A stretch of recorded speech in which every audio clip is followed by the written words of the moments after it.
વિદ્યાર્થી મિત્રો, આપણે કોસ્ટ એકાઉન્ટિંગ 2માં યુનિટ 2ની અંદર જોબ પડતર પદ્ધતિ વિશે જોયું.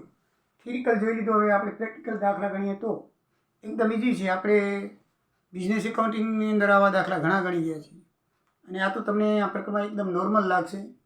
એટલે 2-4 દાખલા ગણાવીને આ જોબ પડતર પદ્ધતિ તમે જોશો એટલે તમને ખ્યાલ આવશે.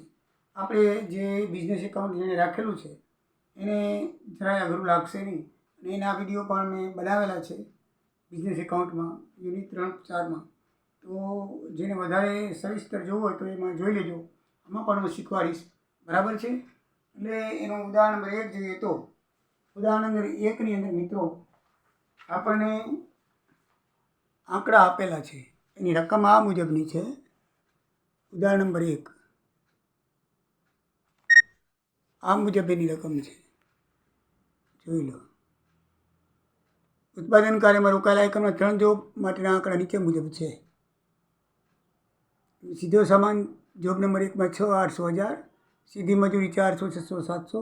સીધા ખર્ચા 60, 80 ને 100. યુનિવર્સિટીમાં 2 વખત પૂછાયેલો છે. એકદમ ઇઝી અને સરળ દાખલો છે. તો મિત્રો જોઈએ આપણે દાખલો. બરાબર છે. આ દાખલાની અંદર જોઈએ તો સૌથી પહેલાં સીધો માલ સામાન, સીધી મજૂરી, સીધા ખર્ચાનું ટોટલ મારવામાં આવે છે. બરાબર છે. માલ ધંધાની અંદર ઉપયોગમાં લેવાયેલો માલ, સીધી મજૂરી, સીધા ખર્ચા એ પહેલું આવે. એને પ્રાથમિક પડતર કહેવાય. પ્રાથમિક પડતર એટલે કે આપણે જે માલ સામાન લઈ આવ્યા હોય ઉત્પાદન માટે એમાં કેટલી મજૂરી લાગી અને એના સીધા ખર્ચા કેટલા થયા એ ઉમેરીએ ત્યારે એને પ્રાથમિક પડતર કહેવાય. દાખલાની રકમ પ્રમાણે 600, 800 ને 1000 છે અને સીધી મજૂરી 400, 600 ને 700 લખી છે જોબ વાઇઝ. અને સીધા ખર્ચા પણ દાખલામાં 60, 80 ને 100 જોબ વાઇઝ લખેલા છે. આપણે ખાલી ટોટલ મારો એટલે પ્રાથમિક પડતર આવી જાય. એટલે પ્રાથમિક પડતર એ પહેલું સ્ટેપ છે. બરાબર છે. પડતર દર્શાવતા પત્રકમાં 1060, 1480 અને 1800 રૂપિયા આવ્યું. હવે એમાં પછી નંબર આવે છે પરોક્ષ ખર્ચાનો. કારખાનાના પરોક્ષ ખર્ચા હોય. બરાબર. સીધા ખર્ચા અને પરોક્ષ ખર્ચા મિત્રો ફરક તો મેં તમને શીખવાડેલું છે અગાઉ. સીધા ખર્ચા એટલે કે ડાયરેક્ટ આપણે માલ સામાનો ચૂકવી આપતા હોય. દાખલા તરીકે જો આ માલ સામાન છે આપણે સીધો ચૂકવી આપીએ. મજૂરી છે સીધા. બરાબર છે. એ બધા આપણે પ્રત્યક્ષ ચૂકવી એટલે એને પ્રત્યક્ષ ખર્ચાઓ કહેવામાં આવે છે. અને આપણે જે ન કરતા હોય છતાં પાછળ ખર્ચા થાય પરોક્ષ ખર્ચા કહેવામાં. દાખલા તરીકે તમે માલ સામાન મંગાવ્યો હોય. બરાબર છે. અને તમે ત્યાં બજારમાંથી વાહન ભાડે કર્યું તો એ ભાડું છે એ પરોક્ષ ખર્ચો છે. પ્રત્યક્ષ નહીં કહેવાય. બરાબર છે. એટલે મૂળ માલ સામાન જે આપણે ખરીદી છે એના સિવાયના બાકીના ખર્ચા, વહીવટી ખર્ચા છે, સ્ટેશનરી ખર્ચા છે, વીજળી ખર્ચા છે. બરાબર છે. મજૂરી બીજા ખર્ચ છે. એ બધી ખર્ચ છે ને એ પરોક્ષ ખર્ચ કહેવાય છે. ઇલેક્ટ્રિક પ્રત્યક્ષ ખર્ચ છે અને પરોક્ષ ખર્ચમાં આટલો ફરક છે. બરાબર છે. આપણે માલ સામાન લઈએ, આપણે ત્યાં કામ કરતા મજૂરોની મજૂરી ચૂકવીએ અને બીજા કોઈ ખર્ચા કરીએ પ્રોપર તો એ પ્રત્યક્ષ ખર્ચા કહેવાય.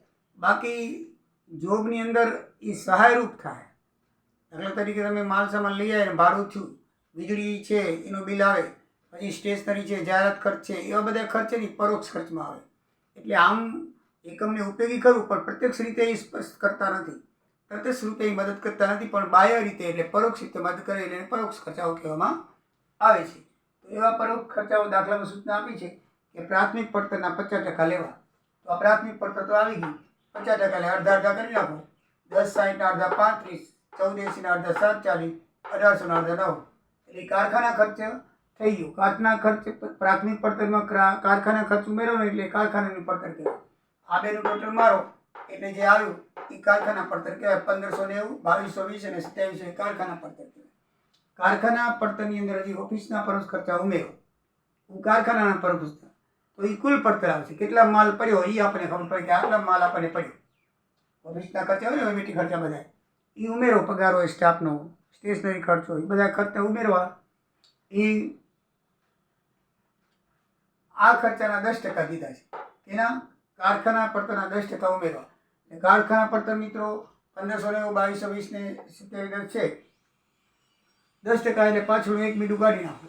કોઈ પણ રકમના 10% કરો એટલે પાછળનો આંકડો કાઢી નાખો. અહીંયા 179 પાછળ મીંડું કાઢી નાખો. એટલે 10% થઈ ગયા. બરાબર છે. પછી કારખાના પડતર એનો ટોટલ મારો એટલે આવી કુલ પડતર. બસ આ તમારો જવાબ આવી ગયો. એકદમ ઇઝી ને સરળ છે. હજી આપણે આગળ શીખેલા છીએ. આની અંદર હજી વેચાણના ખર્ચા આવે, જાહેરાત ખર્ચા આવે, ત્યારે વેચાણ પડતર આવે. વેચાણ પડતરમાંથી વેચાણ બાદ કરો એટલે નફો મળે. આપણને પડતર બનાવતા ઘણું બધું શીખી ગયા છે. આગળ જે એકાઉન્ટ રાખેલું છે એટલે આ દાખલા તો ઇઝી લાગશે. બરાબર છે મિત્રો. હવે આપણે નેક્સ્ટ વિડીયોમાં બીજા દાખલા જોઈશું. જય સિયારામ, જય દ્વારિકાધીશ.